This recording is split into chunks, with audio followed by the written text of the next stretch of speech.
Fans, we've been impressed by the plays made by some of your favorite teams. And I know it's only week 6, but it's not too early to look at players who could be named Gridiron Glory's Player of the Year. And to help me break down our early list of deserving candidates, GG insider Seth Austin. Now, Seth, there's been some players who's played just some phenomenal football this year. Absolutely. It's never too early to start looking at which of our playmakers can dethrone Gallia Academy's Wade Jarrell as Player of the Year. 6 weeks is all it takes to see which players are defining themselves as potential candidates. With that said, here's the official unveiling of our Player of the Year watch list. Starting in the TVC Ohio, Keith, how many Athens Bulldogs does it take to make a run at a conference title? Well, I'd say 11. Well, we have 3 of the dogs on our preliminary list, with quarterback Joe Burrow, his favorite target Ryan Lerman, and running back Trey Williams.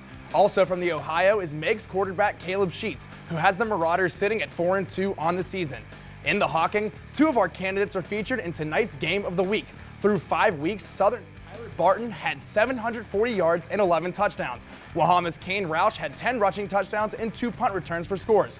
Trimble's Connor Stanley is back in the conversation with 18 total touchdowns on the season. And in the words of Keith, we're showing love to the entire Tomcat defensive unit, who has only allowed 7 points through 6 games this season with 15 forced turnovers. Now, Seth, what about the players in the SEOAL? Of course, Mr. Jarrell is back to defend the crown. He's thrown for over 1,200 yards and 11 touchdowns and has added another 7 scores on the ground. And Keith, when you're reigning Player of the Year, you will make the guys around you better. And that's why his top receiver, Logan Allison, who has 9 receiving touchdowns this season himself, also finds himself on the list. And remember, Keith, the last 3 players of the year have come from the SEOAL. That's absolutely true, but now let's go over to the big dogs from the NVL. Well, there's a couple of the running backs in that league catching our eye. John Glenn's Blake Atkins and Maysville's Jordan Hayes and CJ Harris are all looking to run their way into our record books.